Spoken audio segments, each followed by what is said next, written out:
अच्छा बेटा, ये न्यू कॉन्सेप्ट देखें। जैसे आपने पेंशन के बारे में सुना हुआ होगा। पेंशन क्या होती है कि अगर कोई भी गवर्नमेंट सर्वेंट जॉब स्टार्ट करता है ना, तो उसकी सैलरी में से ना एक स्पेसिफिक अमाउंट डिडक्ट की जाती है। कि अगर सपोज कि उसकी सैलरी है ना 100 रुपीज, तो उससे ना 95 रुपीज मिलते हैं या 90 रुपीज मिलते हैं। वो डिपेंड करता है कि वो कितनी इन्वेस्ट करना चाह रहा है, या गवर्नमेंट की पॉलिसीज के मुताबिक। और ये अमाउंट जमा होती रहती है रेंटल्स के तौर पर। स्टेट बैंक ऑफ पाकिस्तान में ये जमा होती रहती है। आपको पता है 25 साल का ये होता है कॉन्ट्रैक्ट। कोई भी गवर्नमेंट सर्वेंट होता है ना, तो आफ्टर 25 ईयर्स उसने रिटायर होना होता है। कि जैसे 25 ईयर्स ऑफ सर्विस उसके कंप्लीट होते हैं, तो उसकी रिटायरमेंट आ जाती है। और उन्हें पता होता है कि उन्होंने इस टाइम ड्यूरेशन पे रिटायर हो जाना है। अच्छा, तो इसके लिए हमने इधर 15 ईयर्स का टाइम ड्यूरेशन रखा हुआ है कि भाई पर मंथ कितने रेंटल्स पे किए जाएं। बेटा ये कैलकुलेशन होती रहती है पेंशन के लिए भी, उसके बाद ही चलता है। ये अलग बात है, कभी कभी ये होता है कि अगर सपोज 100 रुपये रेंटल्स के तौर पे सबमिट करवाने हैं, तो 50 रुपये एम्प्लॉय की तरफ से और 50 रुपये एम्प्लॉयर की तरफ से जाते हैं। कि equal contribution employer and employer की होती है। लेकिन ये एक अलग से कॉन्सेप्ट है। हमने तो टोटल अमाउंट बतानी है ना, कि बैंक में टोटल कितनी अमाउंट जानी चाहिए। स्क्रीन शेयर है आप लोगों के साथ? Yes sir. यस अच्छा, सर। पेंशन का आपने सुना होगा कि बेटा जैसे रिटायरमेंट होती है ना, तो at the time of retirement एक लमसम अमाउंट मिल जाती है उस पर्सन को। आपने सुना होगा कि 5 लाख, 10 लाख, 15, 20 लाख, इवन के अगर सही रैंक पे हैं तो करोड़ों रुपीस भी लेकर आते हैं रिटायरमेंट के टाइम पर। तो हमने यहाँ पे लिखा यस है कि अगर at the time of retirement 5 lakh रुपए, और बेटा पर मंथ पेंशन भी दी जाती है एक स्पेसिफिक अमाउंट, और वो तो लाइफ टाइम होती है, उसके ऊपर तो टाइम ड्यूरेशन लगता ही नहीं है।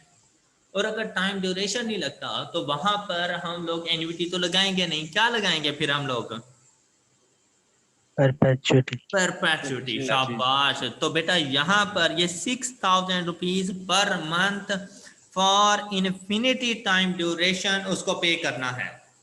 तो अभी कितनी अमाउंट इन्वेस्ट की जाए 15 ईयर्स तक? आई होप कि आपको क्वेश्चन समझ आ चुका है। लेकिन मैं ये चाहता हूं कि आप पहले जरा खुद से ट्राई करो इस क्वेश्चन को, और देखें क्या आप लोग रेंटल्स फाइंड कर सकते हैं। शाबाश बेटा, जल्दी से ट्राई करें।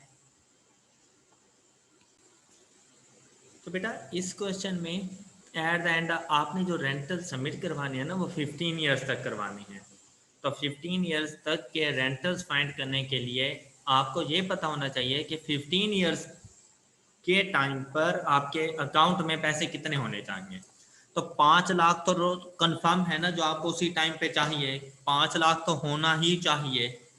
साथ में इस 6,000 पर मंथ को भी यहाँ पे लेकर आना है, इसकी भी प्रेजेंट वैल्यू। तो बेटा ये परपेचुटी लगी हुई है यहाँ पर। तो 6,000 रेंटल्स परपेचुटी की प्रेजेंट वैल्यू का फार्मूला R/M। तो ये परपेचुटी की प्रेजेंट वैल्यू आ गई कि 4,80,000 रुपये। 4,80,000 रुपये इस परपेचुटी के लिए, 6,000 पर मंथ के लिए, और 5 लाख रुपए तो लमसम अमाउंट आपको चाहिए। तो total amount at the end of 15th year required कितनी है? 980,000। ये बेटा बिल्कुल, ये बिल्कुल ऐसे ही है जैसे हम लोगों ने 6,63,207 फाइंड किया था, कि इसको भी यहाँ पर लेकर आए थे और इस 2,500 को भी यहाँ पर लेकर आए थे और 400 में ऐड कर दिया था। क्लियर है ये पॉइंट 980,000 वाला? यस सर, क्लियर है। जी, अब जरा जल्दी से फाइंड करें रेंटल्स की अमाउंट क्या बनेगी फिर हमारे पास। सर वो स्क्रीन नीचे कर दीजिएगा। Okay, okay sir.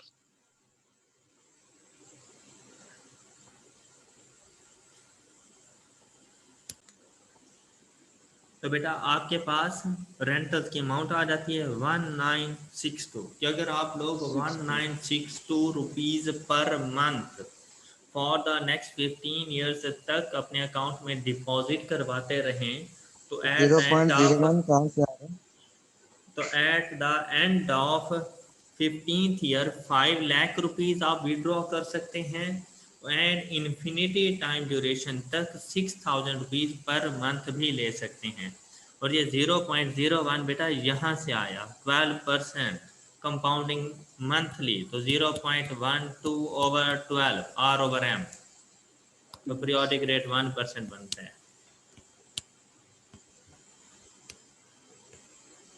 सबको क्लियर ये question? Okay sir. Yes okay. अच्छा, अब आप ये वाला क्वेश्चन सॉल्व करके दें जरा मुझे।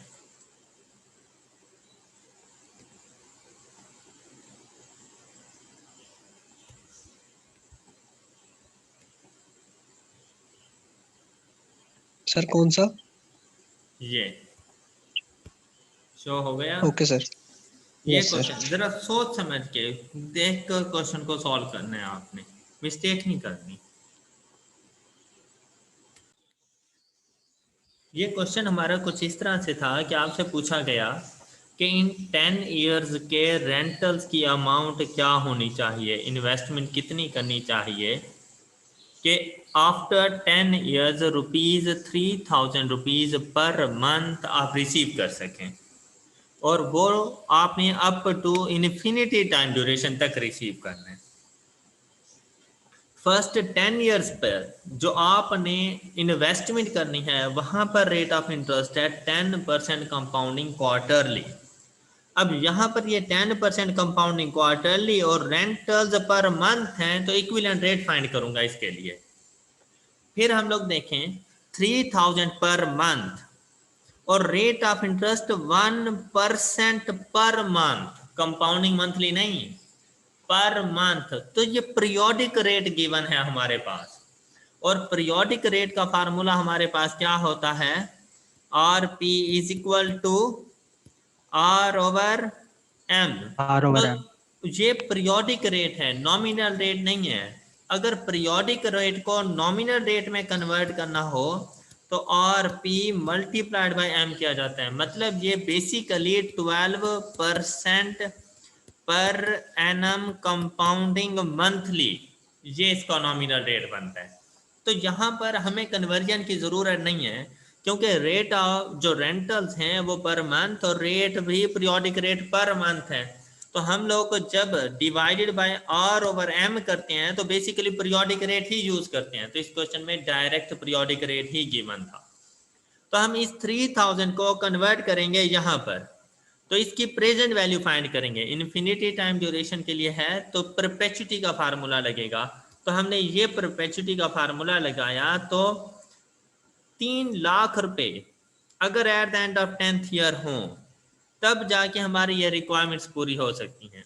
तो 3 लाख रुपीज को लेने के लिए हमारे पास इन्वेस्टमेंट कितनी होनी चाहिए, रेंटल्स, तो उस रेंटल्स को फाइंड करने के लिए पहले हमें इक्विवेलेंट रेट चाहिए। तो इक्विवेलेंट रेट का फार्मूला आपके सामने लिखा हुआ है। क्या आप लोगों को ये फार्मूला क्लियर है इक्विवेलेंट रेट का? Yes sir. अच्छा, अब अगर आप लोग कैलकुलेटर को बताएं तो काफी सारा टाइम लेते हैं, तो भाई आप सबसे पहले 10% कंपाउंडिंग क्वार्टरली का इफेक्टिव रेट फाइंड करो। सारे को ना सॉल्व करो, जरा जल्दी से मुझे 10% कंपाउंडिंग क्वार्टरली का इफेक्टिव रेट बताना। कैलकुलेटर को जरा रिफ्रेश करके फिर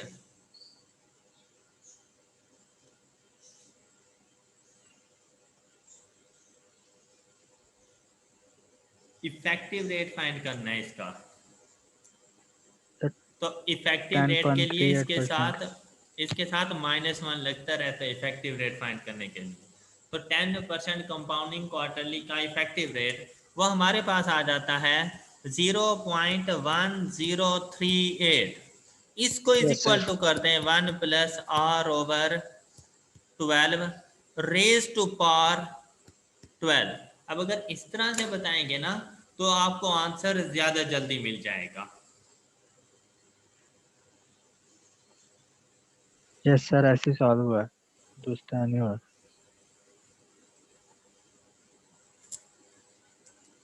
अब देखिए विद इन सेकेंड्स आपके पास आंसर आ जाता है 0.0991। सर इसमें फिर हम इक्वल टू के बाद -1 लगाएंगे।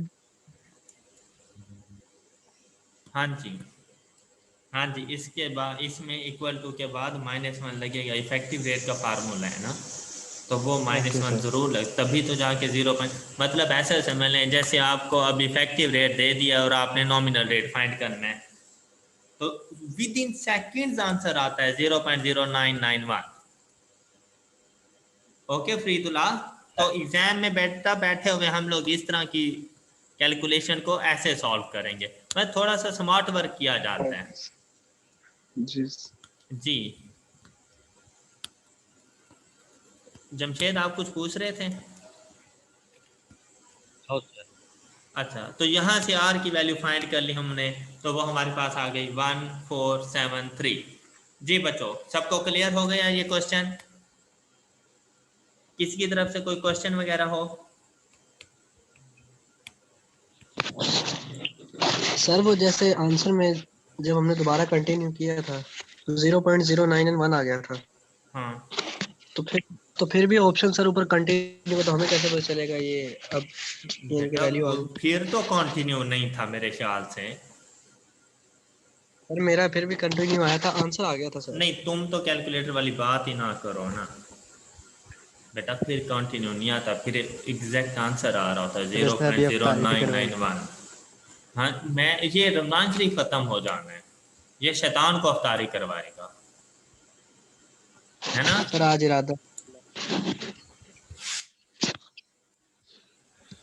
अच्छा जी, हालांकि हमने नेकी का काम इसे बताया था, हमने कौन सा कोई गलत काम बताया है? अच्छा बेटा, अब ये एक क्वेश्चन है आपके सामने, जरा सोच समझ कर जल्दी से इसको सॉल्व करें।